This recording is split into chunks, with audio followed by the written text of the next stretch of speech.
What up, Buffalo fanatics, Z-Bots, Z here with you live. No, not again. Come on. Man, every time I go live, my internet lags out. What's this? Z-Bot, you gotta start using NordVPN for your streams. It will help speed up your internet. 2-year plan is 70% off at the bfvpn.com, and you get your first month free. Kingpin knows best.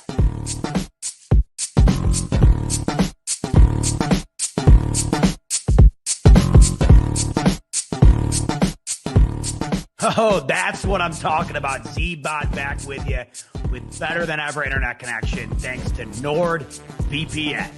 The best live streams use the best internet connection. Visit the bfpn.com to take advantage of 70% off a 2-year plan with your first month free.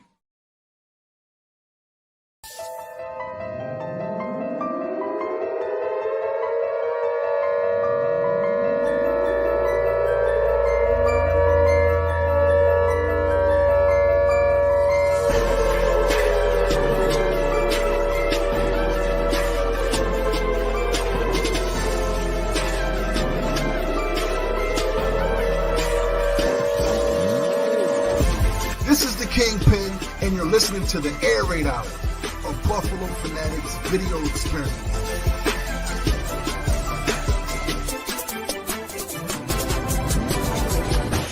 Tiger! What's up, man? I got you, B.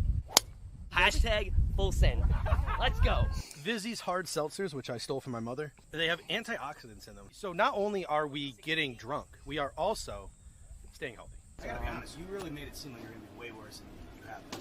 I've been pretty bad, so I don't know which game you've been watching. Hey, yeah. So shout out to the fanatics, all the fanatics around the world, because it's not just Buffalo, but I got a special shout out for the Buffalo fanatics. Welcome in, ladies and gentlemen, to the Air Raid Hour. My name is Steve Mathis. You can find me on Twitter at Judge Mathis, joined by my co-host Dave Tilton. You can find him on Twitter at Tilton. And we actually have Kendall in the house tonight. Not too busy for us this evening, so he'll be in the chat. He'll be joining us for the second half of the show. That was some clips released by Z-Bot last night on the smoke break. We survived the Buffalo Fanatics weekend. We survived the Bills Packers, even though I'm pretty sure I melted. I'm pretty sure I at least died at one point and had to be resuscitated. And then we did survive the golf tournament as well. So how are we doing tonight, ladies and gentlemen? We've already got 50 of you in the house. And boy, it was chock full before we even started. A whole bunch of people in the building. Fireplays on MC, MOS, King Thriller, Colin Kuko, JSB Graphics. We got Victor Yu in the building, Carolina Frank, D Handsome, One Punch Man was in there as well. A whole bunch. AK Cash, D Handsome, Randy Hardman. Randy's back. True to Hearts, Smash Talk. So a whole bunch of people. Jessica Tennis as well, and a bunch of others have joined us. So Dave, still recovering from this weekend? Or are you good? I'm good. Work pretty much started kicking my ass right away on Tuesday. But I just couldn't stop laughing at that clip of Clay chipping. Jeff Danger made a comment on it, Clay's chip. And then the clip right after about him being like, I'm pretty bad. I don't know what you were watching. The event was awesome, man. I mean, Monday sucked traveling, yeah. I will say. And that's why we missed the show. But man, yeah. I'm back at work, man, back in the swing of things now. Tomorrow's Friday, thankfully. We got the long weekend ahead with Labor Day. So, and I mean, you saved us during that golf tournament. You had some pretty clutch shots. Every time someone would hit a good shot, every time me, Pierre, or Clay would hit a good shot, Dave would essentially get full reign to just go ham on a golf ball. And there was one where you almost, I think, from like what 280 out. On the fairway, you almost hit the green for us on that par 5. Yeah, that there was a par 5 where we had to hit like an iron to a landing area because it was too far to try to go over some hazard with the drive. So we had about a 260-yard shot in on the par 5 with our second shot, and I hit a driver like off the deck and like got it basically right up next to the green, which normally, I mean, with the tee, I can hit it, 280, maybe 290, but off the deck, no tee. That was a good one. That was fun. I had some good shots. But my best, You did. My favorite part of that entire exchange was I hit the wall a little bit there in the middle, and then we met up with Stevie Johnson, and Stevie poured us some magic tequila. I don't know what it is, but after Stevie poured us that tequila and we did a shot of tequila with Stevie Johnson, I was hitting absolute piss missiles off the tee. The next 2 holes, I think I smacked it like 250, 260 right down the middle. My next 2 drives. So thank you, Stevie. We used your drive on those next 2 holes right after that. After the magic tequila, your driver was actually pretty good, I would say, for most of the round. You were definitely getting some out there. We shot a 1 under. We shot a 1 under on a scramble. It was a scramble 1 under, and we didn't come near the top. There was a team that was like 17 or 18 under. However, Clay didn't look like he played very often. So if we had Knapp, we really used it to have a good time. But like the fact of the matter is, we did have some good shots out there, and we were trying to do our best and be competitive as much as we could. But I think most of it was like the 4 of us. It was me, you, Clay, and Pierre playing. Then Z-Bot was out there taking pictures and photos, and then we had Mike, Pierre's nephew, out there taking photos. So like it was cool because there were like 6 of us kind of out there at a time, even though only 4 of us were playing. They just gave us free range. They gave us like 3 golf carts. They just said, go out there and do whatever the hell you guys want. Like, you're the lead sponsor. Have fun out there. So that was really cool. Got to talk to Patty Thomas as well. Donated to her and Thurman's Foundation. She launched a nice little drive for us on one of those holes. Claude Puy asks, what kind of tequila? Honestly, I don't remember because I was quite a number of drinks in already by the time we had gotten there. That was our third to like that was on the third. That was on the 13th hole, but that was our third to last hole. That was like our 16th or 15th hole. But when Stevie Johnson walks up to you and approaches you with a shot of tequila, you don't say no. Like you don't say no to Stevie Johnson. And we got for $50, we got personalized autographed jerseys. He loved your nickname, by the way. You're like, who should I make it out to? And you're like, Tilt Money. And his entire posse was like, what? I mean, I didn't know what else to say. I'm not gonna be like, oh, can you make it out to David, please? No, I'm like, nah, like, come on. And it was just and then the next day he was on my flight to Chicago. So I had to stop, and you saw him in the airport too. I don't like to approach celebrities like when I see them in public. Like, I just not my thing. And I'd already seen him the day before, so I never like approached him. But once we got out, we like crossed paths, and he like looked at me and he like gave me a head nod, and I gave him a head nod back, and it was just like the coolest moment of my life. I'm like, yeah, me and Stevie Johnson just head nod. He gave me that look like, dude, I totally know and regularly watch your podcast and respect what you do. So I really appreciated that look. From Stevie Johnson. But let's get into some Bills talk now. We got 75 in here, and I don't think you guys want to hear us fanboy out about Stevie Johnson anymore. Even though, one more thing, he did appreciate that I was in the Meadowlands for his first touchdown. Yes, he did. You did tell the story about that, and he Epsilon. I think that might have been Epsilon. I think it might have been it. Yeah. Yep. So, and he also invited us to like be on his documentary, which is also pretty cool. Mm-hmm. So we might be on like his version of Hard Knocks or no, Last Chance U. He's doing like a community college version. Mm-hmm. So you might just see me strapping on some pads, and you might see me playing some JUCO football next year. Who knows? You gonna play? As long as it's not basketball, it looks like we're going to be okay. Can we, before we do get started, any of you who have been on Twitter or Instagram may have seen a video of me shooting hoops and completely missing the backboard. Like, not just missing the shot and airballing, like shooting the ball over top of the entire hoop. And all I need to say to that is, listen, I'll take the L. I'll take the ribbing, all of that. I'll take it all in good nature. But I do need you to understand. That basketball net was about maybe 6 feet tall, not regulation. The basketball was like really tiny, and I'm used to playing real basketball because I played 2 years of varsity basketball for Grand Island High School. Never actually got on the court. I just sat on the bench the whole time, but I practiced. You were still on the team. I was on the team. I practiced when we were down by like 30 or 40 points or winning by 30 or 40 points. I got to go out there and like jog up and down the floor, kill time. So like I know what I'm doing on a basketball court, kind of. Listen, I'm making excuses. That was not a real net. And I was missing because I was used to shooting on a real net, not a little fake net. All right. That's all I'm going to say. Sergio says my form was good. Pierre's not buying it. Pierre's not buying it. And also Randy's not buying that I played varsity basketball. I did. Listen, Grand Island, it was just me and him. I played with Alex Newts, who played wide receiver at University of Buffalo. Played against Paul Harris, played against Johnny Flynn, played against Rashawn Tab. I don't know if Rashawn Tab ever made it to D1, but I will say this: Pierre would have to confirm this. The hoop was not. It's on Twitter, Josh, and it might also be on Instagram. it was definitely smaller, and there is something to be said about shooting on a hoop that's basically like eye level. It's kind of tricky. Now for me, like I didn't even want to risk embarrassing myself, so I just kind of stayed back. But yeah, no, I mean, look, that was all for good fun anyway, so it made for good content. So that's all you can ask for, right? Listen, I already admit that I watched. Okay, Johnny Flynn did dunk on me once, so I will say that Johnny Flynn did dunk on me once. So I got teabagged by Johnny Flynn once because AK Cash says that dunk Flynn on Rutgers, though. He dunked on my ass too, so I know all about Johnny Flynn.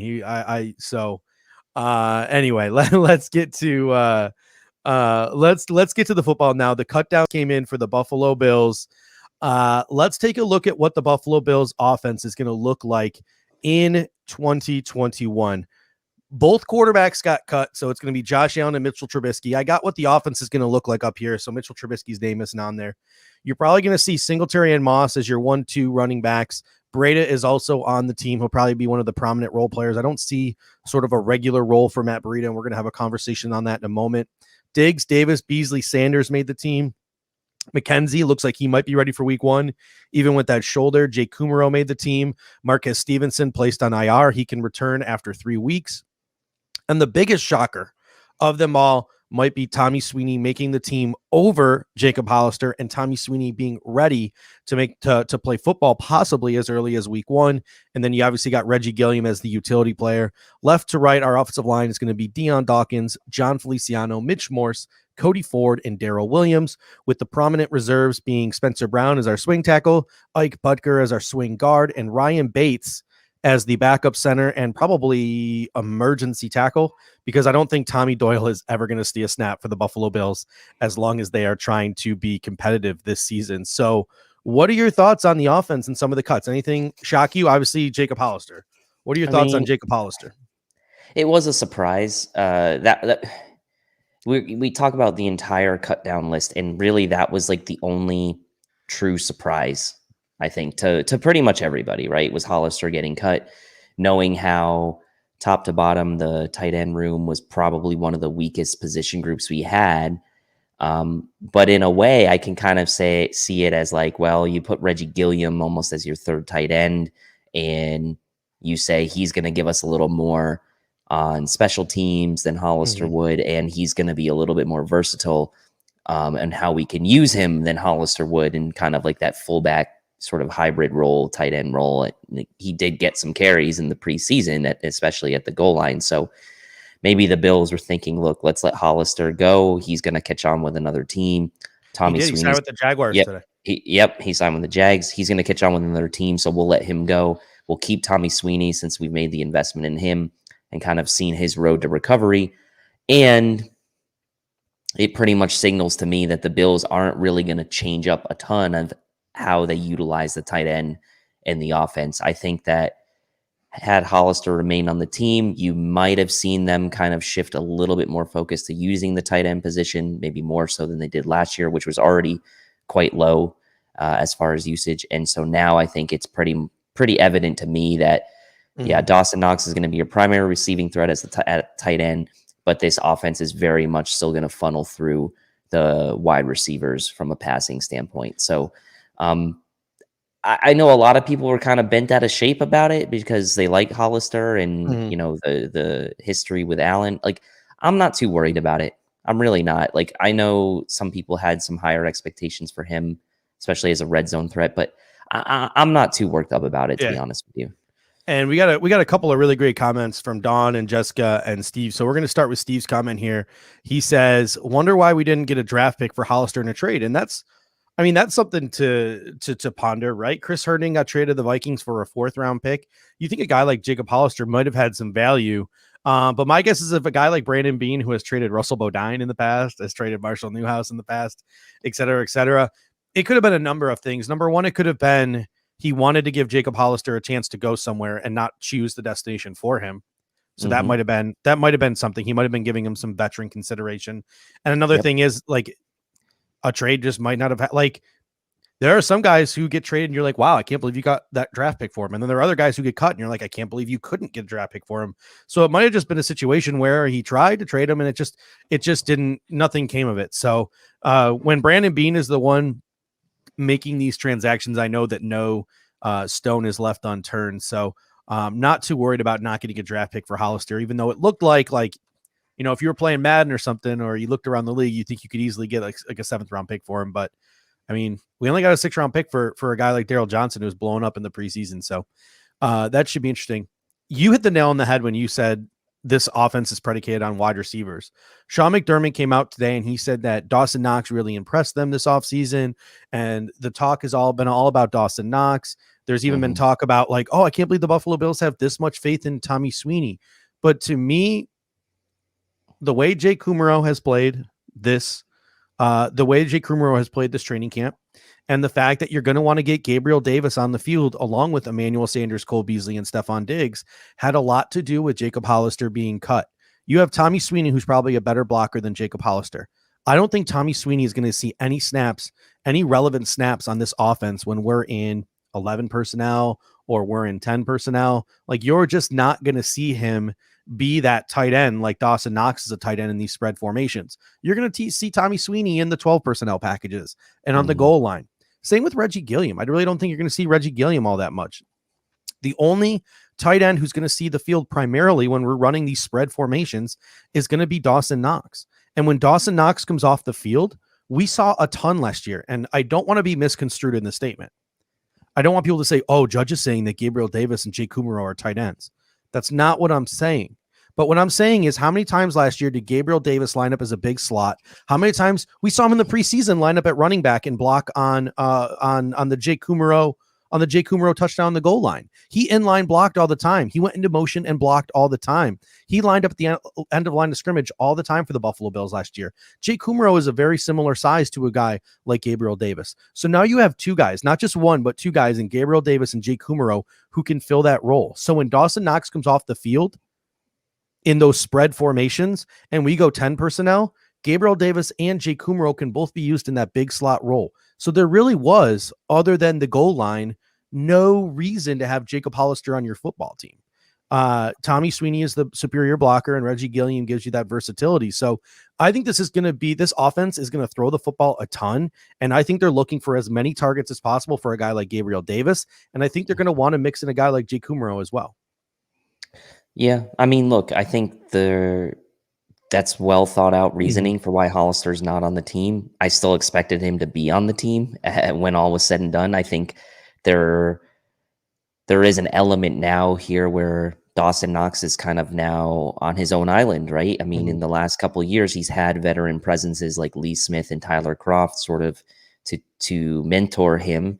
And maybe that's overblown, right? I don't know. Maybe we read into too much having that veteran in the position group to kind of bring the young guys along. But to me, with a guy like Dawson Knox, who isn't that experienced at the position, I feel like having a veteran there can only help. So now he's kind of like, this is it. It's the Dawson Knox show.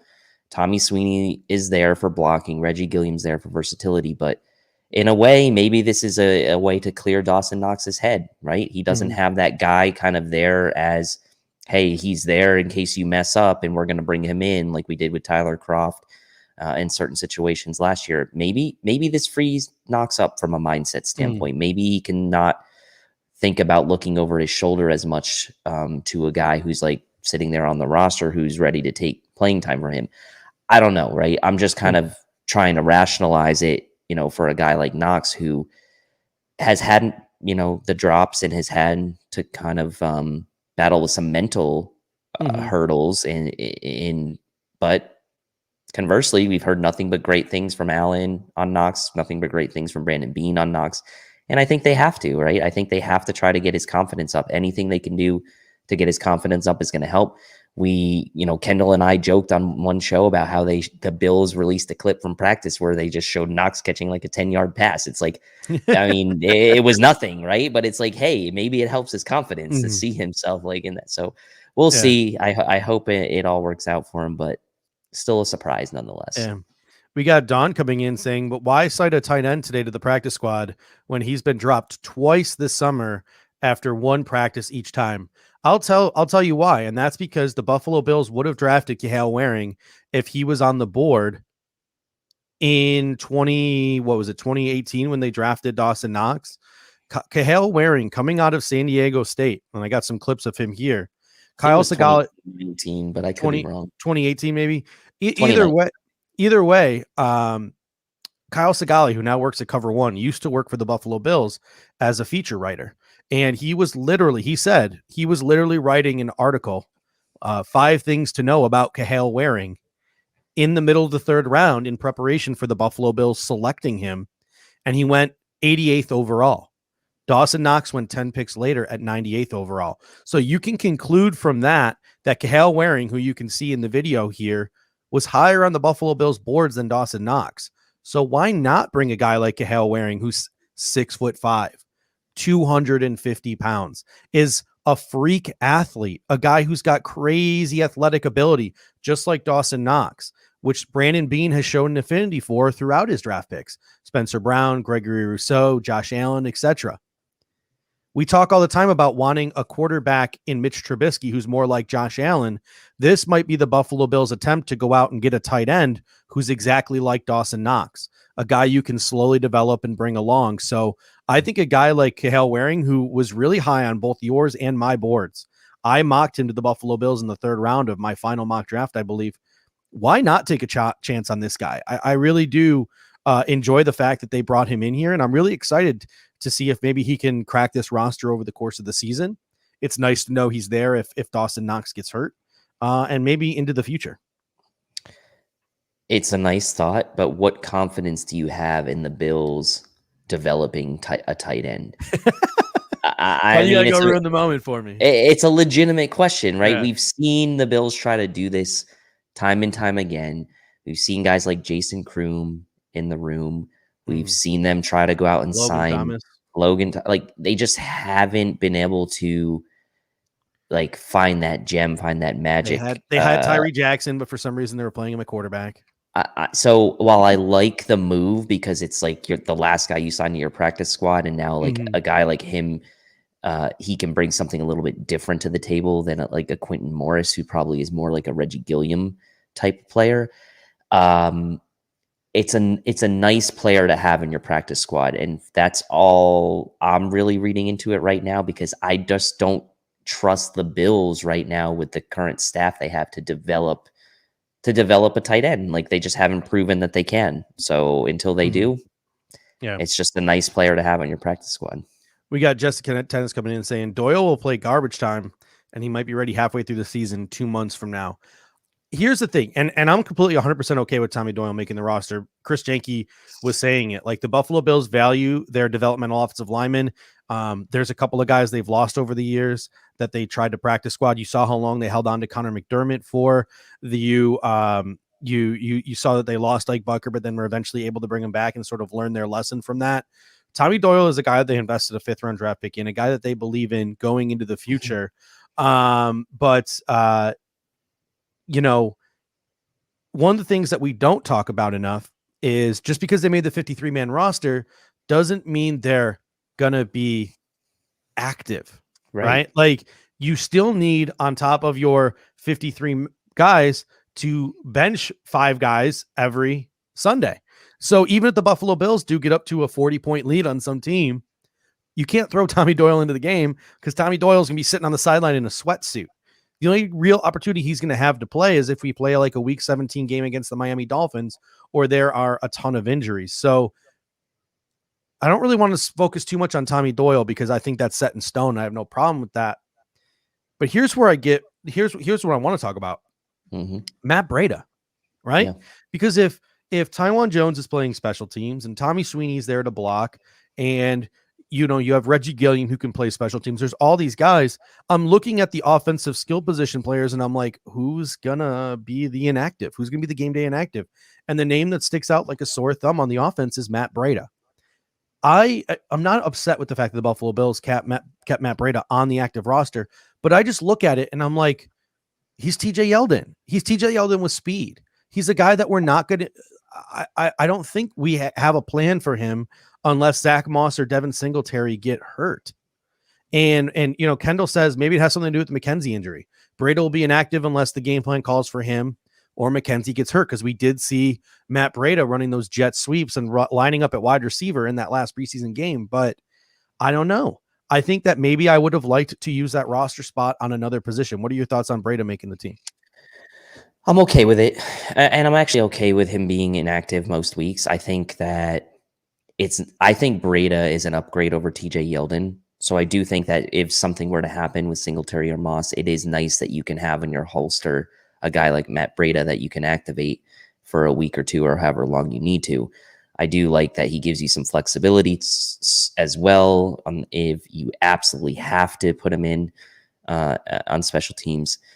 Taiwan Jones being inactive instead of Braydo, it's an interesting thought, but then why keep Taiwan Jones, right? Then because that's all he's giving you. He was kept specifically on this team for special teams. So I just don't know that Taiwan Jones is going to be the inactive. I think it'll be like you said, Steve. I think there's going to be 5 guys that are inactive every week.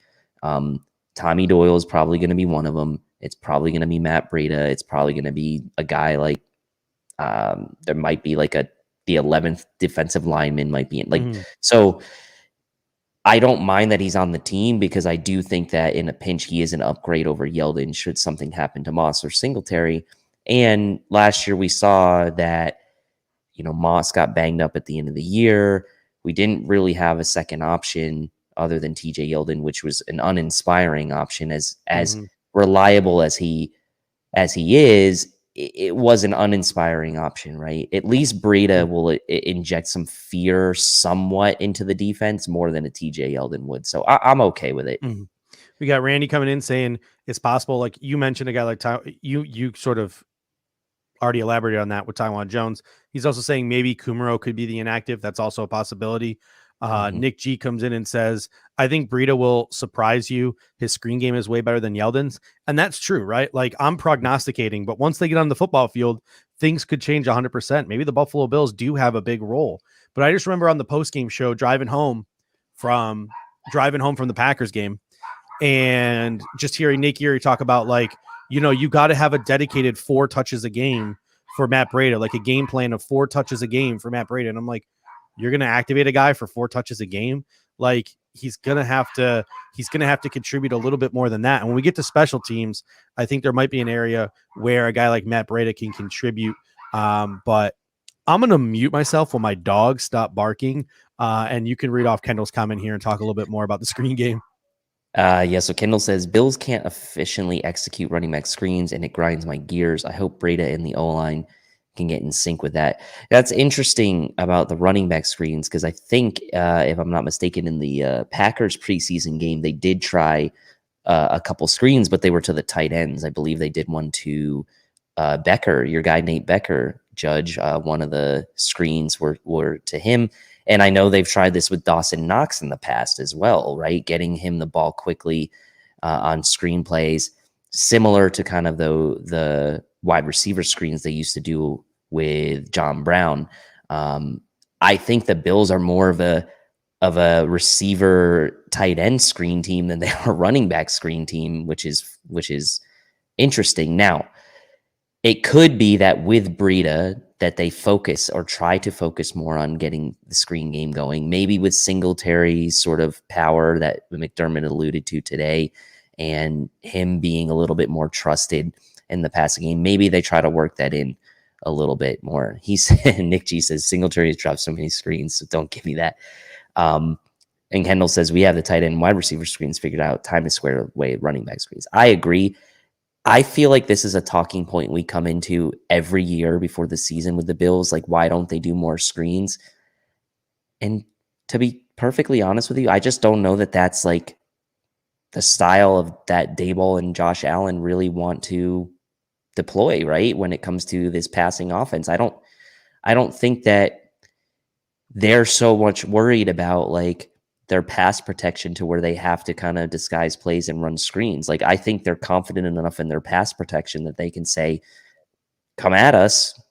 Someone's going to be open. Send your guys. Josh Allen's going to read the field and he's going to find somebody. So to me, screen would be nice, but I also think that's probably something that teams that have a little bit more of a questionable pass blocking would try to use. So I'm not, again, with as good as the passing offense was last year, if we mix in a few more, great. If we don't see a huge change in philosophy, I'm not going to be too bent out of shape about it. So for those of you who don't know, before we transition to the defense, football is officially back. I know my UB Bulls were curb stomping Wagner 38-0 at the half. I haven't checked up on that score lately. Your alma mater, NC State, was beating up on South Florida. 24-0. Minnesota is up on Ohio State heading into the half, 14-10, and they just keep zooming in on the 6'9", 400-pound right tackle from Minnesota. And Brandon Beane said he's going to be at 5 games this weekend. So just like the Air Raid Hour, Brandon Beane loves the NFL draft, and can't wait to start talking draft again. Who am I kidding? We need this. Let's let this football season last as long as humanly possible. Do you realize how miserable life is without football? Like, I came home today, 4:00 in the afternoon. I'm sitting there getting ready for the show, writing down my show notes, creating some of the graphics, watching actual football, like watching UCF and Boise State, watching UB and Wagner. Now we got Ohio State, Minnesota on television. Like, for the next 4 or 5 months, there's relevant football on almost every single night. Can't wait to watch ASU curb stomp Southern Utah tonight. That should be really fun. My dad, who is like, you met my dad. He was making fun of you on Twitter the other day. Was that him? That was my dad who said, who's that short guy? He's got a nice swing. I didn't know that was your dad, but that's funny. And anyway, he recently cut the cord, thank God. And he went with Fubo TV. Okay. And since he has Fubo TV, I can snag his password and get the Pac-12 network. So he sent me his password. I created my own profile today. Instead of putting my name, I put your son who mooches. That's the name of my profile on his Fubo TV. And I plan on watching some Arizona State football tonight. But let's transition now that real football is back. And hey, smash that like if you like the fact that real football is back. And smash that like if you are excited about this defense that the Buffalo Bills are going to be rolling with in 2021. So here's my projection of what I think the Buffalo Bills defense is going to look like in 2021. I think at left end, you're going to see a rotation of Jerry Hughes and Gregory Rousseau.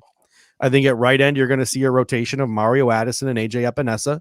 I think you'll probably see Hughes and Addison on pin your ear back passing downs, and you'll probably see Rousseau and Epinesa get a bulk of the work on first and second down. On the interior, you're going to see Ed Oliver, Starlo Lele probably be your 1-2. Those are the guys you're going to see on the CBS graphic or the Fox graphic every week when they display the defense.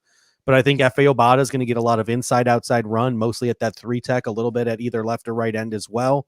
Phillips and Zimmer will probably be the ones behind Starr most weeks. Harrison Phillips, kudos to him for getting back on the football field so quick. And I think you'll probably see Basham and Butler inactive to start the season. But as injuries happen and as things changed, you might see a guy like Butler work his way in if Zimmer or Phillips struggle. You could see a guy like Boogie Basham work his way in because of injuries or because he proves himself on the practice field. And I wouldn't be surprised if a guy like Vernon Butler or Harrison Phillips, one of those two guys, ends up getting cut mid-season. It really wouldn't shock me because we are carrying a lot of defensive tackles right now. And quite frankly, outside of Ed Oliver and Starlo Lele, they're just kind of guys, and there's a lot of talent on that defensive line.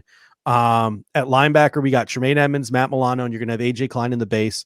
You'll probably see Andre Smith and Tyler Matakevich active every week. And Tyrol Dodson is probably going to be your inactive, even though he does play special teams. He's not as good as Smith and Matakevich, and there's just not a role for him. But he is a nice protection against injury. You keep him on the roster for next year when a guy like AJ Klein might drop off. Then the secondary is kind of thin. You're going to have the starters, Trey White, Micah Hyde, Jordan Poyer, Teron Johnson, Levi Wallace, and then your prominent reserves, Dane Jackson, Saran Neal, DeMar Hamlin. Jaquan Johnson is probably mostly going to play a special teams role. So very thin in the secondary. What are your thoughts on how this defense is going to shake out? Was there any player you would have liked to have kept? Well, I'm glad the Bills made the most out of what they could as far as the defensive line, right? I mean, way back a couple months ago, we were like, okay, the Bills have never, under McDermott, kept more than 9 defensive linemen. Then we kind of wrapped our heads around, okay, well, we can find a way for them to keep 10. And then they end up keeping 11, and that is including that's post trading Bam Johnson, right? So you're talking 12 guys that were really in the mix, and they end up keeping 11. I actually like it. I think it gives them a really nice rotation. It gives them a little bit of a boost from looking at last season and kind of saying, like, this group really kind of underperformed a season ago. Let's ensure that we have this group bolstered as much as we can on the active roster. And it's a more talented and deeper group than it was a year ago. So I like the Bills' approach here with the defensive line. I think you're probably right about Basham maybe being inactive to start the season. Some people aren't going to like that, but who are you going to inactivate? F.A. Obata maybe? Are you going to inactivate to put Basham in? That's going to be an interesting scenario to see, like, who from that defensive line is going to be inactive, because someone will be. That's right? another thing too. Like, that's going to create some serious competition across that defensive line. Listen, statistically, Mario Addison had a decent season last year. If you look at the advanced analytics, the number of pressures he got, he led the team in sacks. But say like a guy like Mario Addison gets out there on the football field in the regular season and it looks like he's lost a step because he is getting up there. There are guys who are gonna push him, and you could end up seeing a veteran guy like a Mario Addison possibly become inactive at some point during the season. So you gotta love it, because the defensive line was the biggest weakness last year on this defense, and there's really a ton of guys who are going to be pushing each other this year. Before we get back to the defense, we got a super chat from Sergio I want to get to. Thank you so much, Sergio. My Arizona brother, he says, Judge, this is a great time that football is back. And here's the best part. Legalized sports betting kicks in on the 9th here in Arizona. Already got my FanDuel sportsbook downloaded. But I am willing to change my mind on that. So if anyone has a better sportsbook, let me know. I was going to go with the FanDuel sportsbook, but I know some people, and I'm seeing advertisements all over the place for the Barstool sportsbook. Obviously, DraftKings has a sportsbook. Caesars has a sportsbook. There's a ton of different sportsbooks. So if you think that FanDuel is the wrong sportsbook for me, and you think that there is a better sportsbook out there, let me know. If you are a sportsbook representative out there watching the show, you're more than willing to pay me to gamble on your app, and I will advertise all you want. So if there's any advertisers out there who just happen to be watching the Air Raid Hour, there's no shame in this show. No shame, none at all. None at all. So MGM, you get $200 for signing up, says Sergio. So maybe I'll go with the MGM one. Caden says he does DraftKings. CR doesn't gamble. So if anyone has any draft book I use sportsbook.ag, but that's offshore, so I don't know if you'll be able to sign up. I'm a legitimate guy. I like to do the legitimate stuff. Fair enough. Kidding. My Bucky last year was Casey Reed. I was Venmoing him money, and he was placing bets for me. Oh, I'm not allowed to say. He's so mad. He gets so mad when I say that. Like, he thinks like the man's gonna knock on his door and arrest him. I mean, yeah. Wow, 59-0. It's like Ohio State playing. Oh wait, they're losing. Did you see the story from over the weekend? So after Saturday's game, because it was hot as balls out, Ed Oliver decided he was going to go out on a boat with some people, and his necklace fell out on like Lake Erie. And a diving team went in the next day and found his necklace at the bottom of Lake Erie. Wow, no, that is great. No, I had not heard that. That's awesome, though. That It they was this found it. giant like diamond necklace that just said like Ed on it, or no, it said 91. It said 91. So Well, it's probably big enough they could find it pretty easily. I'm guessing. All right, so let's get back into this defensive talk. We talked a little bit about the defensive line.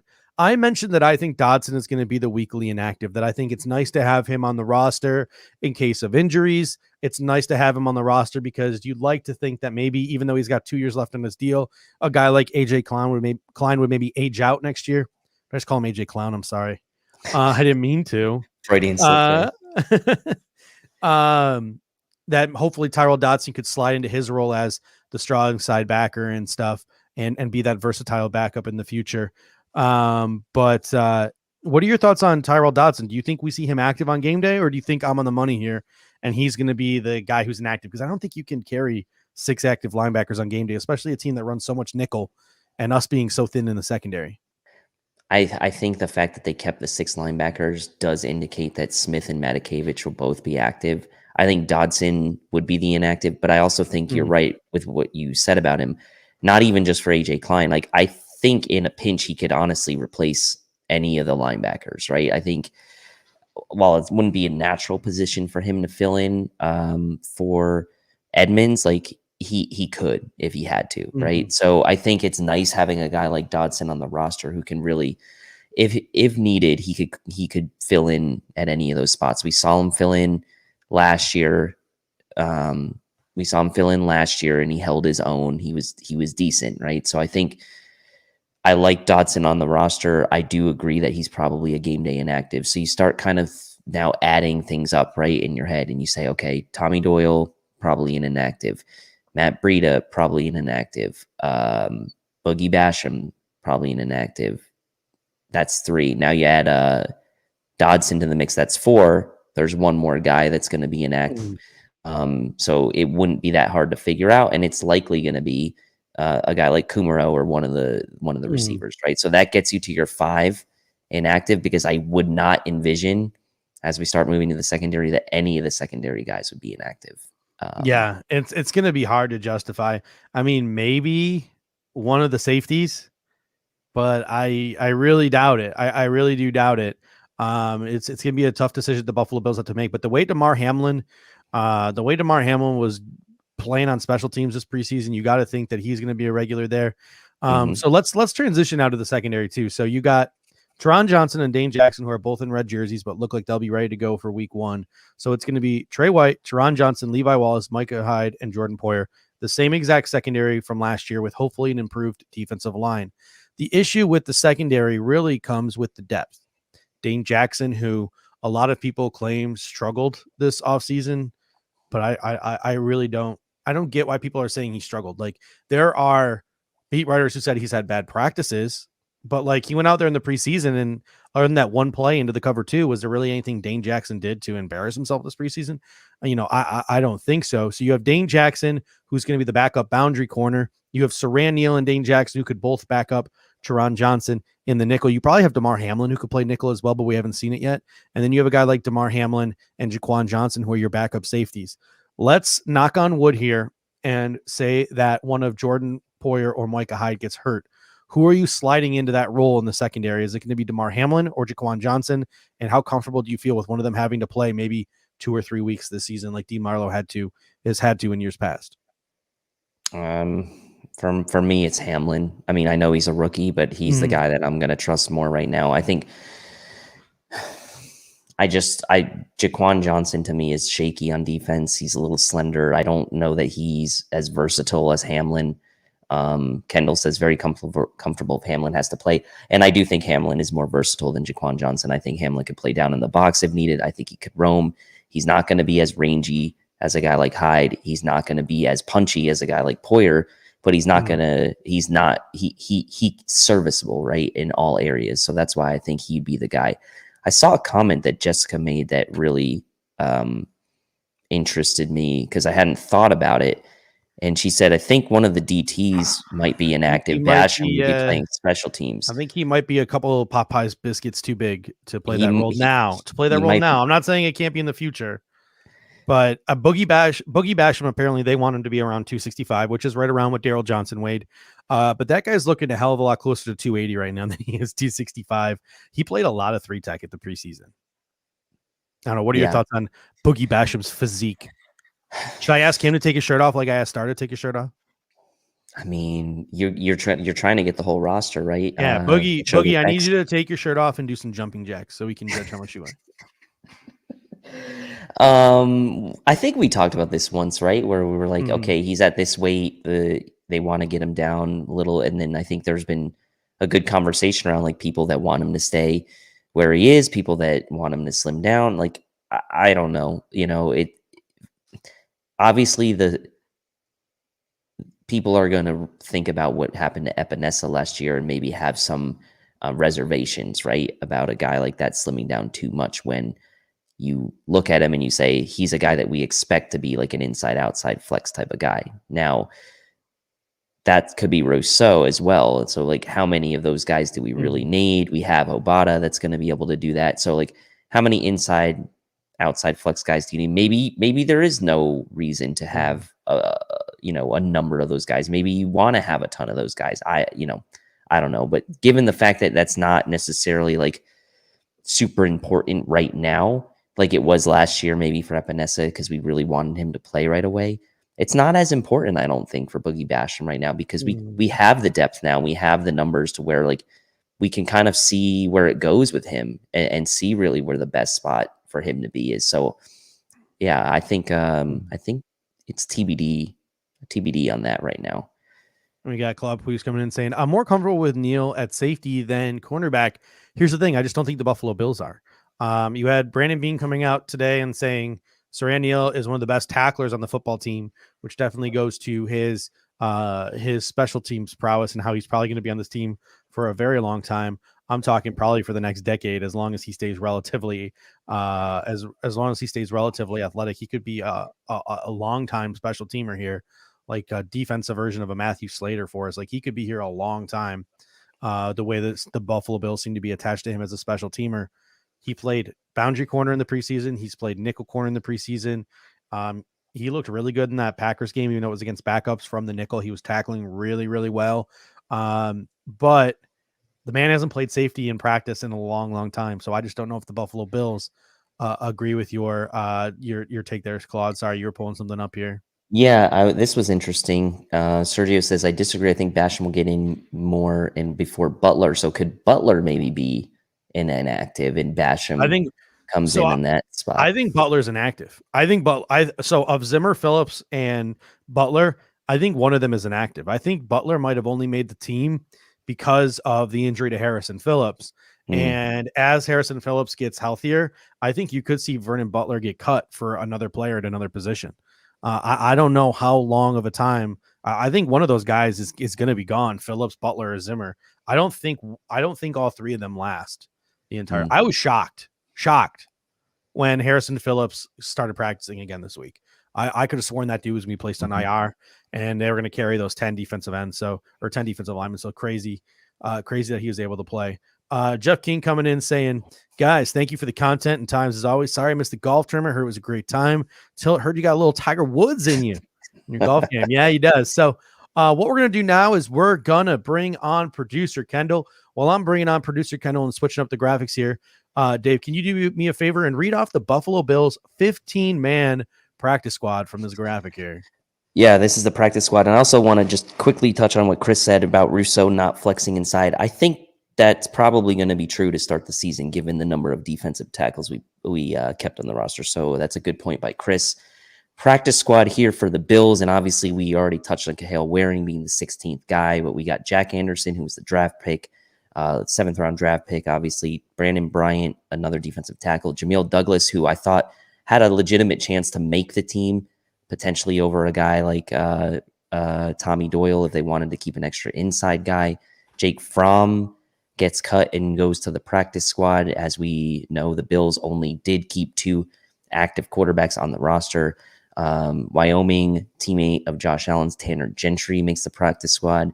A Judge off-season favorite, Joe Giles Harris, makes the practice squad. Elijah Griffin, an undrafted corner who I thought, and I think Kendall and I both thought, and Judge too, thought would be drafted. Isaiah Hodgins makes the practice squad and is one of the sort of guys who started out hot in the OTAs and kind of faded as we went through camp, as Kumaro kind of really wrangled that spot from Hodgins as that big sort of body receiver.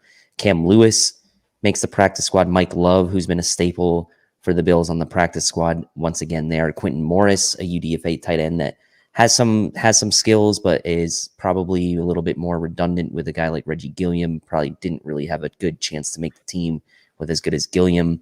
Played Josh Thomas, who there was some talks about him potentially maybe making the squad over a guy like Jaquan Johnson, but didn't.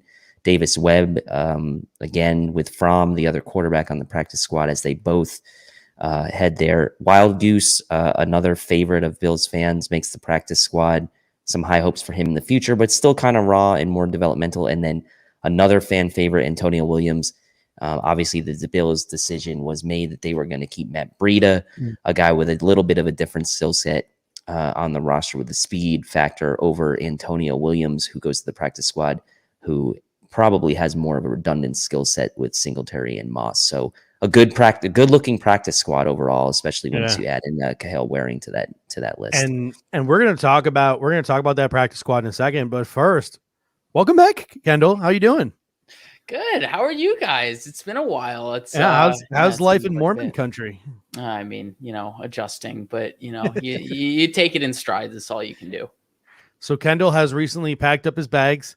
He has left his mother's basement and he has moved to Utah. His girlfriend's mother's basement.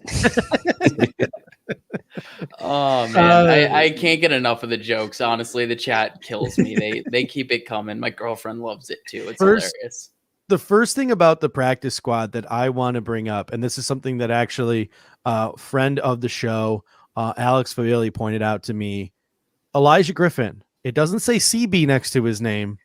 It says DB. No. But if you look now on the website, it does say CB. Okay, so that was just a typo. Yeah, I was sitting here like, are they going to convert that tiniest corner that they have to safety? Like, what's going on here? It's like when they forgot Forrest Lamp on the depth chart. They're just messing up this preseason. Yeah, no, it says CB now on the graphic. Yeah. If you go to they fixed it. Website. Yeah. But here's another thing I want to point out about this depth chart. I'm not saying that these guys are NFL starters. That's not what I'm saying. But I look at quite a number of names on this practice squad, and there are a number of names where if they're the only guy starting and the rest are regular starters, there are a bunch of guys here who probably wouldn't embarrass themselves. I could picture Jameel Douglas having to make an emergency start one week and not embarrassing himself. Joe Giles Harris, I can picture him maybe midway through the season, if there's a rash of injuries, having to make an emergency start and not embarrassing himself, because he's played in this league before, just like Jameel Douglas has played in this league before. Cam Lewis is another guy who could probably come on to the active roster. Mike Love could probably come on to the active roster, and they could probably start a game for this football team and not embarrass themselves. Mike Love has made plays when he's had the opportunity. Same with Cam Lewis. Josh Thomas is a guy who, we've seen Dean Marlowe have success. Why not like a guy like Josh Thomas? If there was a rash of injuries at safety, if he was platooned with either Hyde or Poyer, he might not embarrass himself out there. And then you have a guy like Antonio Williams, who we've seen can play against starters. He played against the Miami starters as well. So the Buffalo Bills are blessed with, it's not just developmental guys in this practice squad. There are some guys you could plug and play if there are injuries and could contribute meaningful snaps to this football team. You got to give Brandon Beane respect. This has got to be one of the better practice squads in the league. Mm-hmm. It's a great mix too. Like you said, it's a balance of guys that can come in who are NFL ready and guys that are developmental, right? Like the Elijah Griffins of the world. So I love the balance on the practice squad. And if you're the Bills and you have a really good roster already, it makes sense to do something like that, right? Because you kind of cover your bases for the immediate need. If you need to bring guys onto the active roster to continue to compete at a high level, if you go through a rash of injuries, like you said, but at the same time, you still have an eye on the future with developmental type players. So honestly, the practice squad rules now are so much more conducive to development than they were in the past. And I think that if the NFL is smart, they will make this permanent, and they may have already. But this would the writing be seems to be on the wall. This would be a smart move. You keep more guys in the league. You've seen these other leagues kind of go bottoms up, right? The AAFL, XFL, like, which were intended to sort of be entertainment, but also developmental, like just expanding the practice squad by six players, right? Because it was 10, I think, before. And even in the past, I think it was 7, even before that, like several years back. So you basically doubled the size of the practice squad over the, within the last 10 years. It's way better for developmental guys, right? And they get paid, and, they have a chance. They're with the same system. So I'm a big fan of it. Yeah. Here, we'll get to Jessica's comment first, then we'll get back to Lone Wolf. She said, do you think they're going to keep the practice squad expanded like this? We know they want to eventually play 18 regular season games. It makes sense. That's a good point too. I've been saying this for years. One of the things that really sucks about the NFL is that it's very hard to develop guys. I look at a guy like Easton Stick, who's had a really good preseason for the Chargers this year. And I know that there was a coaching staff turnover, but this is a guy who was drafted in the late rounds by the Los Angeles Chargers, and he's actually gotten to be with the team for years and years and years and gotten a chance to develop. You see a bunch of guys who just don't get to develop because they're kicked from one roster to the next roster, to the streets, to another roster. There's just no continuity there. It's very hard to develop role players in this league. It's very hard to define. And I understand why the NFLPA wants to keep the rosters limited. They want the guys to be free agents because they want the guys to have an opportunity to move to another team where they might get a chance to play more. Like, they don't want to have 80 guys on a team and one team hoarding a lot of really good backups. They want those backups to have an opportunity to go elsewhere. So I understand the other side of the argument, but at some point in time, they got to realize and they got to understand that, development matters, and being in one place for multiple years matters. And in order for these players to really get a shot, they need a little bit more consistency in their lives, and they can't be living out of a suitcase. Yeah, no, I definitely agree with what both of you said there. I'll play off what Tilt said earlier. He was saying that it's more conducive. This expanded one is more conducive to development. And you think about what it used to be, it was more conducive to, like what you said, Judge, giving them a chance to hopefully stick on with a new roster and get some expanded playing time. But that's not always guaranteed, especially when you're shuffling rosters. I think it should be a 55-man. It should be a 55-man roster, and it should be a 20-man practice squad. I think what they have to do is just finagle with the practice squad protection numbers. If they limit the protection numbers, then guys will still continue to change teams if a team actually wants them and would actually give them a chance. That's probably the way that you could get the best of both worlds. Yeah, I mean, to me, you gotta. To me, I think it's pretty simple. If I was the commission, I'd be sit down with the NFLPA and I would say, I want a 55-man active roster. I want a 20-man practice squad, and I want 55 guys to be active on game day. You can call up as many guys from the practice squad as you want, because right now there's only 48 active on game day because they don't want one squad to be really hurt and banged up and have 48 guys and another squad have 53 guys, which is just absolutely stupid. Like, look at every other league and how they function with injuries. You can call guys up from minor leagues all the time. You can put guys on like 2-week inactive lists because they're injured and call a guy up from somewhere, and you can keep your roster full. This whole like having a 53-man active roster and a 43 like game day roster, it's just silly. It's just stupid. Like, it's just so archaic to me. I just don't understand it. Yeah, I'm with you. I think we're all with you. The NFL is slow in that way sometimes. And then we had Lone Wolf come in with a comment. He said, with 2 additional players, who would you activate on game day? I think that if you're an NFL team, any NFL team, not just the Bills, right? You're only activating those players if you need to because of injuries, because they only get to be called up a certain number of times. And Kendall, or maybe Chris Janke in the chat, I can't remember the number of times. Maybe it's 4 times. And then after that 4th time, then you have to waive them every time. So if you're going to call a guy up and then not play him, you're wasting a call up.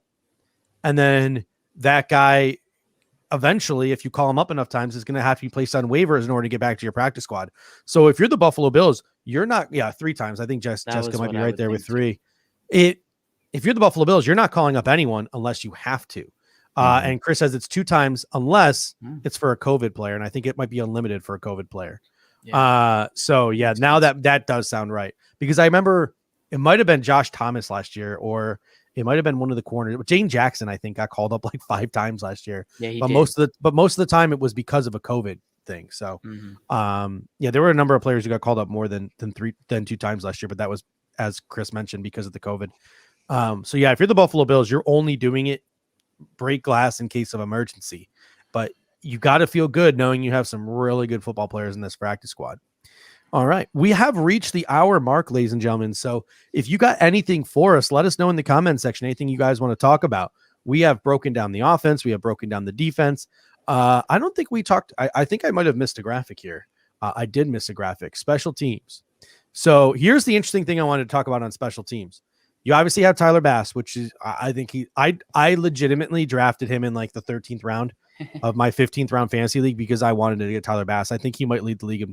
I think he might be the leading kicker in the National Football League this year. I have high expectations for this Buffalo Bills offense. Matt Hawk, who some good and some bad this preseason. Let's hope he only has to punt once or twice a game. And then obviously Reed Ferguson gave us a little bit of a scare, but he's back. The kick and punt returning is where it gets interesting. Marcus Stevenson is on IR. If Isaiah McKenzie, like they were showing some clips of him at practice, he caught a pass and then like someone knocked him on the shoulder and he like immediately clutched his shoulder. I don't know if Isaiah McKenzie might be ready he might be ready for week 1, but I don't know if he's gonna be ready for week 1. And that brings up an interesting point to talk about here. And that is who might fill in kick return duties if Isaiah McKenzie has a bum shoulder, because that's what's going to open up him the most to taking a big shot, is when people are barreling down on him as a kick returner and as a punt returner. So what do you think you're going to see at kick returner? My projection is you'll see Matt Braydo returning kicks. Obviously, Tywan Jones has got that ability as well. And I think in the punt returning game, you'll probably just see Micah Hyde out there fair catching. What do you guys think in terms of what we'll see from kick and punt returning if Isaiah McKenzie can't go? I mean, as far as what's on the roster, like the only logical options are Braydo and Tywan Jones, right? I mean, and there's no one on the practice squad. I thought Steve Sims would be back, but he's not. Yeah, and that was a little bit surprising to me, especially because the Bills knew McKenzie was banged up and they knew Stevenson was banged up. So they must really just feel like either one, it's going to be a really short-term situation with McKenzie, or two, they're just fine going with Braydo and Tywan Jones doing kick returns, given that how many kickoffs result in touchbacks anyway. It's probably got to be like 60-70%, right? Something like that. I'm making that up. Kendall probably knows better than I do, but I got to think it's like 2/3 of kicks are touchbacks, something around there, right? Gilliam on punt returns. And then, on punt returns, just it's going to be fair. It's going to be fair catches from Micah Hyde. I mean, I don't know what else you're going to do, right? I mean, you don't have anybody on the, like Braydo has only returned 5 kicks in his career, and it was all his first season. He's never returned a punt. In the NFL. I'm not saying he can't, but like he hasn't done it. Do you trust a guy who's never caught a punt in the NFL to go back there and fair catch it? Probably not. Micah Hyde has, but you do still open up a risk for injury, even sending him back there for fair catch, right? A guy gets knocked into him or something weird happens. Like there is that risk. So it is a little bit concerning. I thought Sims would have been kept around at least for this as a contingency. And who knows, we may still see some shuffling, right? There may still be some shuffling between now and, what is it, September 12th, I think is the first game. So you still have 10 days for potentially some practice squad shuffle ups, right? So we'll see. Yeah. We got Sergio Chavez coming in saying, how high are you on Singletary? So on Monday's super awkward show that I recorded from my phone, I talked about the way the Buffalo Bills might change the way they utilize running backs this year. I'm high on Devon Singletary, but I'm not high on him to become some kind of workhorse back. I think he'll just be more productive in the carries that he gets. I think you'll see more 2019 Devon Singletary than 2020 Devon Singletary. But one of the changes, Manuel Sanders is an option to do punt returns. I think he might have done that. Not kick. I think, you might see him on punts. Yeah, that could be a punt return option. That's a good one, Truck Reviewer. Yeah, good one. Good I'm gonna definitely look that up to see if he's ever returned punts before. I think he has. I think he has right now while you're talking. Or in Denver. But in terms of Devon Singletary, here's the one change I think you might see to the running game last year. I went back and I looked at the splits last year, and obviously the box score doesn't tell you the full story. And there were some games where guys got hurt or this or that, but I did go back and I looked just over the box scores. And one of the trends that you saw was Devon Singletary got about 8 carries and Zach Moss got about 8 carries. Like that was the trend for the Buffalo Bills last year. And in most of the games where those two played. Now, cut to 2021. Devon Singletary starts at running back for you, and he gets off to a real hot start in a game. He breaks off a bunch of really big runs to start early. I think you might see a situation where the Buffalo Bills ride the hot hand. Yes. Where instead of trying to split it 8-8, I think you might just see the Buffalo Bills ride Devon Singletary the rest of that game and say, sorry, Zach, Devon started off strong and he had the hot hand. Or you might see a game where, Devon Singletary has a couple of carries here or there to start the game, and it's just a couple of normal carries. And then Zach Moss comes off the bench and breaks off some really big runs. Then you might see them utilize Zach Moss for the remainder of the game and use Zach Moss as the workhorse. So I think one of the changes I think you'll see to the Buffalo Bills offense this year is they're going to ride their hot hand at running back as opposed to splitting the carries. What are your guys' thoughts on that? I agree 100%. I think it's going to be dependent on who we're playing and how their first carries go. That is Moss and Singletary. Yeah, whoever is more efficient is going to be 1A for that Sunday. And then whoever isn't or just doesn't get the chance to prove it is just going to end up being 1B and spell them whenever 1A is tired or gets nicked up on a play, anything like that. There's so little to really differentiate between the two in terms of what they did this preseason. Obviously, Moss was injured for a good part of it, and Singletary looked great. But when Moss did play, he looked fine. It wasn't like he looked bad or anything like that. So I think it's still a committee. But like you said, I absolutely agree. I think it's going to be hot hand, and I think there are going to be some weeks where Braydo's part of the game plan. I think he will be inactive for most weeks, but I think there's going to be weeks where we're playing a particularly slow defense, and we feel like we can get Braydo around the edge, something like that. Ohio State's going to win, by the way. They just got an interception that almost took back to the house, and they've already got a touch 3-point lead.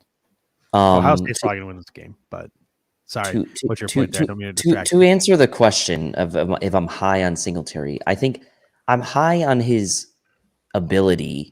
I just don't know statistically that you should expect a ton from him. If you're expecting him to be a number 1 fantasy running back, that's probably unrealistic. But if you're expecting him to look better and perform better in his opportunities this year, presuming we get some of those offensive line issues sorted out, then yes, I am higher on him this year than I was last year, especially from what we've seen from him in the preseason. Efficiency is the name of the game this year for Singletary. I take back what I said about Ohio State, by the way, because that interception got brought back. They're up by 3, but that interception got brought back by an illegal hit to the head on one of the defensive ends. So roughing the passer.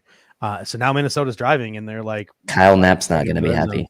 No. Anyway, sorry, don't mean to be too distracted by that. Do we get any follow up on the Emmanuel Sanders thing? Has he ever returned punts? Yes, he has. He's had. Okay. I was just looking it up. He's had 36 career punt returns and 45 career kick returns. Now, 25 of those kick returns came as a rookie in Pittsburgh, so it was mostly then. But he did have 17 punt returns for Denver as recently as 2015. But he hasn't done anything since 2017. 2017 was the last time he did either, and he had 2 punt returns in 2017. Which is concerning, but it's something he did. It is something he did. Well, according to Roto-World, and again, I haven't seen this reported by anyone else. He's dealing with some lingering ankle issues. It's going to bother him the whole year. I have no idea where Roto-World got that report from, but I read it, and I just good thing we're deep at the wide receiver room, honestly. But Dale Thomas comes in and says, "How do you see the Bills-Steelers game looking? Key matchups? Who does well? Who should we look out for? You should look out for our show next Thursday, where we will be going super in depth. Minnesota just took the lead on Ohio State again, but we're going to go super in depth. But I will say this right now." The betting line is 6.5, and I would take the Buffalo Bills to cover that spread. I think the Buffalo Bills are going to win this game by 2 touchdowns running away.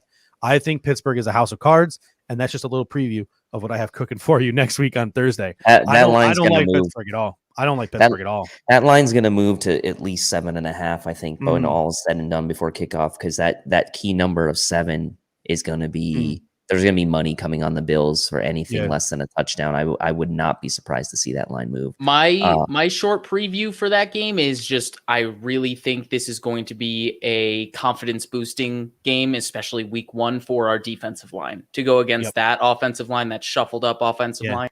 Couldn't be better for our new and improved defensive line. A couple of people have told me it's like, well, they look good in the preseason, but it's like, yeah, they're playing 1 quarter. They got to play 4 quarters in Buffalo with 75,000 screaming fans going up against 11 defensive linemen for the Buffalo Bills. Yeah, seriously. 10 defensive linemen for the Buffalo Bills, just rotating in and out, giving them everything they can on every snap. Good luck. Yeah. Good luck. I couldn't got name a lot you of confidence in our front. I'll know by next Thursday, but I couldn't name you the Pittsburgh Steelers offensive line from left to right now. I couldn't name it for you.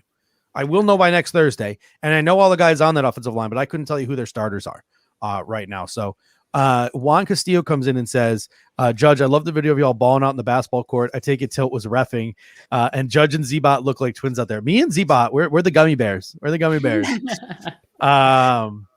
Clay's like the tall, skinny dude. You guys are the gummy bears. I'm the short guy, and Pierre's just like the ringleader of all of them. The ringleader. And here's I'm getting worried about the stadium, guys. I'm getting worried. Why? About the stadium. So they were on WGR today. The Pagula Sports Entertainment person. Sale did a really good job of using his phone to draw a circle of where the new stadium's going to be. Yeah. Listen, the new stadium is pretty much I think it's pretty much designed already. Like, I think they know exactly at least the parameters of what they want to do. What scared me today was they said that they want a deal for a new stadium before they renew the lease. That was something that they said today. So they are using relocation as a strong arm tactic. The Pagulas don't give no fucks. Give no fucks about their public image. No fucks about their public image. They are 100% okay with using the threat of relocation to get what they want. A $1.4 billion publicly funded 60,000 seat canopied stadium, which is growing on me a little bit. But yeah, they have no problem. Don't get me wrong. I'm not scared right now. I think 100% the new stadium will be built right next to the old stadium and everything will be fine. The Pagulas will get exactly what they want at some point. But yeah, I understand that they're business people. I understand it's business tactics, but I think the Pagulas know the Pagulas are bringing this all on themselves. Like, they're the ones who are talking. Erie County hasn't said a word. It's just been the Pagulas opening their freaking mouth every other week. Every single one of these stories is a Pagula leak, is a Pagula source, is a PSG person saying this, is a Pagula person saying that. They're the ones who keep the story alive, not Erie County. And I just they give no fucks about what we think about them as owners. Just absolutely no fucks. No fucks at all. Do you have concerns with it being only 60,000? Like, about, not necessarily, there's obviously concerns about pricing for tickets, but do you have concerns that it being 60,000 would have an effect on the atmosphere inside the stadium? Not if it's built a certain way and it's canopied. The canopy, if constructed correctly, would harness in the sound and push it onto the field. And and if you design the seats in a certain way to where instead of leaning them back, if it's overarching the stadium, like the seats are right up onto the field. Like, one of the things you notice about Ralph Wilson Stadium is the seats are back. Like, you're sort of like back. Really, if it's out. There are other stadiums. I don't know how many football stadiums you guys have been to.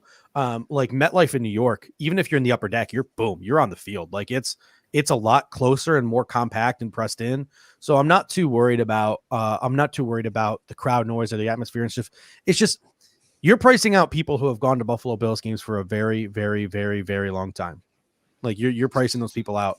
And there's going to be a lot of people who are not going to be happy when this deal goes through and they start to see some of the ticket prices. Don't get me wrong. The Buffalo Bills will survive. The Buffalo Bills will stay in Buffalo. Everything will be hunky-dory. Eventually, everything will smooth over. But a lot of people who have been going to Buffalo Bills game their entire lives, a lot of people who 8 Sundays a week make a huge sacrifice to spend what they think is a good chunk of money that they probably can't even afford to begin with, just to go watch the Buffalo Bills play football, are going to be priced out.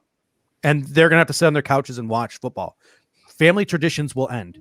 And because they're probably some of the loudest people in there too. Yeah, when it comes to cheering on the team. And don't get me wrong, I understand. Welcome to the new age. This is what it needs to be. I understand all of those things, but it is sad when you think about it. Like if I was living in Buffalo right now on the salary that I live on, I would be priced out, and I would still be a season ticket holder right now.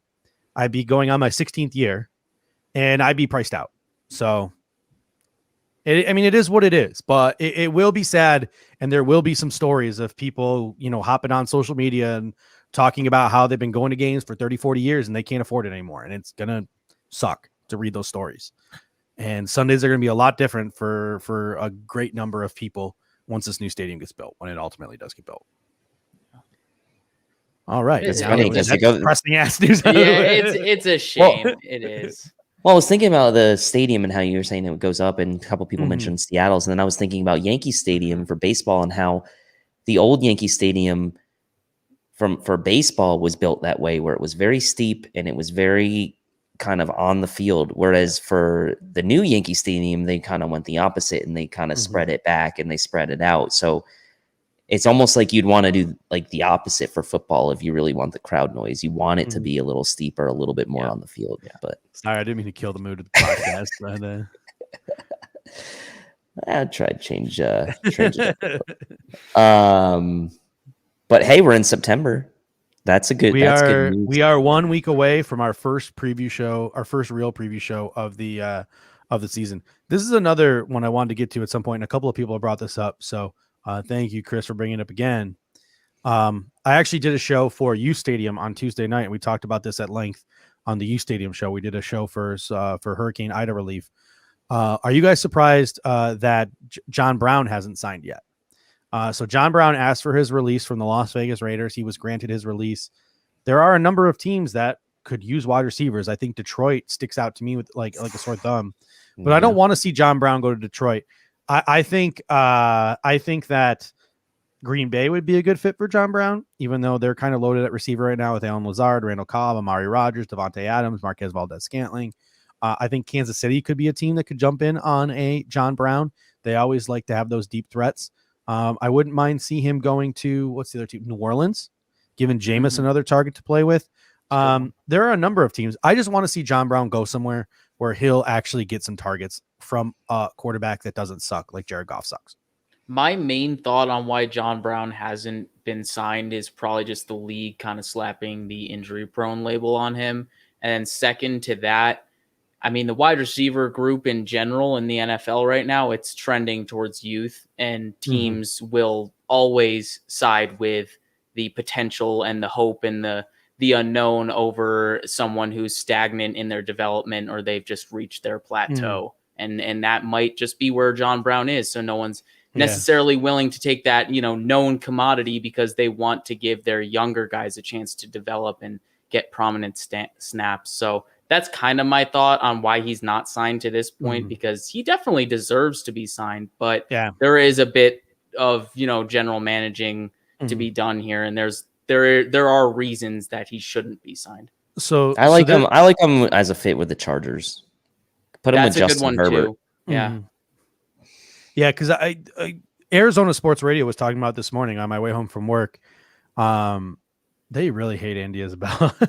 And honestly, if I'm Andy Isabella, I'm a UMass grad, so I'm a little salty about the Andy Isabella stuff. Well, here's the thing. If I'm Andy Isabella, I kind of wish I would have gotten cut and gone to a real team. Yeah, seriously. They just drafted Rondale Moore. It's like literally your replacement. But anyway, I just don't think he's been developed right, because I was really high on Andy Isabella coming out. But maybe I was just wrong. Or I can just keep blaming Cliff Kingsbury. I'm going to keep blaming Cliff Kingsbury. But yeah, you've been doing that a lot. It was Jay Feely. Dude, Arizona fans are coming at me on Twitter. Yeah, today. I saw that. No, I saw that. I used the bust word a little too loosely, and I apologize. It was a little quick. I took it back. I took it back. I apologize. For what, Isabella? For Kyler Murray. Oh! I said, it's rightful to get something back. I deserve the shit I got. I used the word a little too loosely. But we can get to that conversation in a second. But they were talking. Jay Feely was talking about saying like Andy Isabella is just a speed guy. John Brown proved in Buffalo that he's an all-around receiver who has speed. If you're the Arizona Cardinals, why would you not just simply replace Andy Isabella, who was on the,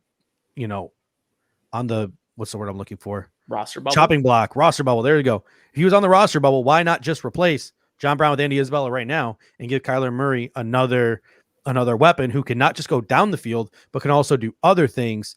And John Gamadoro, one of the local radio hosts here, not the biggest football guy in the world, great insider, great NBA mind, not so much on the football, but he said he thinks John Brown might be limited by his sickle cell on what teams he can go to. And he said, like, I don't picture Arizona as being a sickle cell problem, but he said one of the reasons why John Brown left here was because he had issues with the sickle cell in Arizona, which I get, like, him not being able to go. Yeah, I get him not being able to go to Denver and stuff. And maybe Gambadoro was speaking out of his ass when he said it, because he didn't seem too confident when he was saying it. But that could be something that's holding John Brown back from being able to, and he is better than AJ Green at this point. Yeah, all the smoke that's being blown up AJ Green's ass by all these pundits on ESPN and stuff, and by all the people on Arizona sports radio, like, it's crazy. It's crazy. And on paper, the Cardinals have a decent roster, really good defense. But at the end of the day, Cliff Kingsbury is their head coach. Steve Keim is their GM. Vance Joseph is their defensive coordinator. There's a ceiling for that, especially when you're playing in the AFC West. And just to get that Kyler Murray thing off my chest, I think if Kyler Murray had a Brian Daboll and spent a couple of years under a Brian Daboll or an Eric Bieniemy, I think Kyler Murray could be one of the better quarterbacks in the league, because I do think he is that talented. But he is playing under Cliff Kingsbury, and they've settled into this very conservative comfort zone, the two of them, where they don't really take very many shots. They don't get very aggressive. He scrambles out of the pocket and just takes what he can get a lot. He dumps the ball off a lot. And I don't like the way that Kyler Murray carries himself on the football field. He almost, like, he didn't want to play at all in the preseason. He bitched and moaned like a little baby when he had to play in the preseason. According to a bunch of people, Arizona brought in J.J. Watt, Rodney Hudson, and A.J. Green this year because they think that Kyler Murray wasn't a good leader and needed more leadership in the locker room. So you're saying that about the starting quarterback of your football team who you drafted number 1 overall? Like, there is a lot to be concerned about with Kyler Murray, and that's what I was trying to express, was that between his body language and the way he carries himself and the way he talks to the press and the way his teammates, like, it's almost like they're trying way too hard to compliment him when they're complimenting him. There's just something's off there. Something is off there. And that's what I was trying to express, that I don't think he's ever going to live up to his ceiling.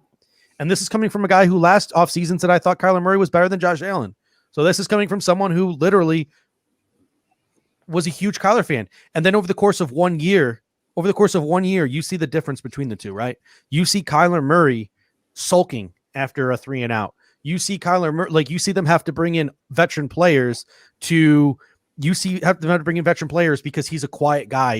He's not a leader. Whereas you see Josh Allen today coming up with some, like, kind of like humping celebration with Emmanuel Sanders. Yeah. Teammates are just, like, drawn to this guy, and he's such a natural leader. And you would never in a million years see Josh Allen complain about a single preseason snap.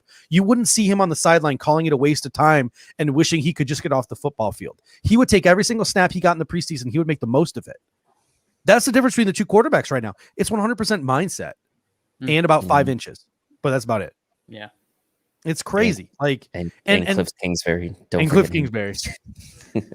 And I was pro Cliff. I said, take the chance. You might as well. Mm-hmm. I mean, their last coach was Steve Wilkes. They were super boring. I think a great point that you made throughout there is that you don't think he's going to live up to his potential because of this, like, intangible stuff that he's missing out on. And I got to say, this is an argument I always say, low bar to clear, high bar to clear. That's a really high bar to clear. That dude has unlimited amounts of potential. If he doesn't reach his highest potential, he could still wind up being a top 5 quarterback in this league. That offense is so vanilla and it is so boring. Like, we really saw its most aggressive form against the Bills. Yeah, you really did. And it wasn't even that aggressive. Like, it wasn't until that latter. They ran all over us for the most part with Kenyon Drake. And I mean, if you go back and like watch that game, like, it was the Bills' run defense that essentially made the Cardinals' offense look good that game. And just a few shot plays here and there. That's all it took. And you know what, too, and I guess we can be as guilty of this as we can be just as guilty of this in Buffalo, probably too. But maybe just not being a fan of the local not being a fan of the local team, listening to the radio in a local market. It's insane. There is not a single person on Arizona local sports radio, as Sergio Chavez comes in and says Kyler's maturity and mental stability isn't there. There is not a single person on that radio station that would ever say a negative word about him. They try so hard to make excuses for him. They try so hard to make excuses for Cliff. They like it is very difficult to listen to.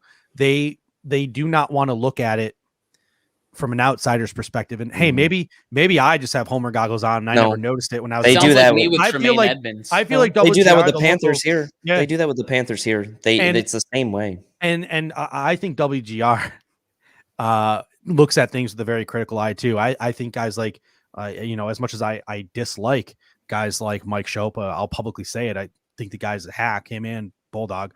I think they're both hacks in that 4:00 hour. It's one of the worst radio programs I've ever listened to. But they do look at the Buffalo Bills with a critical eye, like and they're not willing to bring on a million national pundits to tell us we fucking suck every year. So it's they don't have a problem. I believe they gave Cian a radio spot for a long time on that radio network. But yeah. The Panthers are definitely a homer. The Panthers are more like the Cardinals here. Mike Schopp has the same body language as Kendall Murray, as Kyler Murray, not Kendall Murray, Kyler Murray. I wish. Oh man, that'd be lit. I don't know if I was allowed to talk that many bad things about WGR, so just forget I just talked for the last 5 minutes. I was just yeah. Nate won't be a guest on our show if you keep bad mouthing him. Yeah, come on, man. I love Nate. I love Sale. Like Jeremy and Howard are listenable most of the time, but that afternoon show, if I hear one more thing about Mike Schopp's fantasy team or like the best directions to get to his wife's tennis match, I'm gonna lose my freaking mind. I was just gonna talk about how I drafted Kyler last night, so I'm glad I didn't. Yeah, I drafted Mac Jones in my fantasy football league last night. Not as my starter. Wild man. Not as my starter. He was my backup. I got Matt Stafford as my starter, but I don't know. I was feeling. You realize what that means? That means on Stafford's bye week, you're going to be rooting for the Patriots, and I didn't even look to see who I hope that bye week isn't when the Patriots play the Bills, because then, sir, you fucked up. Then he's gonna have to drop him. He'll have to drop him. Yeah, just out of principle alone. I wonder if I could. I wonder if I could trade Mac Jones for like Zach Wilson straight up at this point. Just find whoever has Zach Wilson and make a trade. Someone drafted Zach Wilson. That's interesting. I mean, it's a 12-team league. Everyone, pretty much every quarterback got drafted. I'm in a 14 team. I got Josh as my starter and Baker as my backup. How the hell did you land that in a 14-team league? Baker go late, I take it. Because a lot of people don't draft 2 quarterbacks. Like they just draft 1. I only drafted 1. I drafted 2 defenses because I don't know. I was bored at the end. I drafted Baltimore and New England. I see you, King Thriller. No one's watching him now. He can do whatever he wants. All right. Can go to hell. Jessica Tennis says, I'm so glad the hockey show is getting reduced at WGR. Don't even bring up Andrew Peters to me. So don't get Judge going on hockey. We'll be here for another 30 minutes. Anyway. Let's just forget the last 15 minutes of the show happened and I was talking bad about WGR because I might get into some trouble for that. But anyway, the ASU game is about to start in about 3 minutes. So that'll just about do it for us tonight here, folks. Thank you so much. As always, you guys in the comments section kill it every single show. You guys truly make this show what it is. We would not have nearly as much fun or be nearly as educated in our takes without you guys here. Helping us out and giving us the assist every week. Ohio State just scored a touchdown to go up 24-21. And this game is actually really good for a first game of the season. So don't worry. NC State's football is back. Nothing on South Florida. UB was up like 50. What was it? 51-0. Someone said last time I checked, they had 69 points with like 2 minutes. 69, baby. Keep it at that. Like, get the ball down the goal line and kneel it down. Don't even practice your field goals. I think it was 69-7. No, they had 7. Oh, fuck. I know. How do you let them score? It happens. I'm sure. Anyway, I'm sure the starters are out. All right, ladies and gentlemen, until next time, go Bills. Go Bills. Go Bills.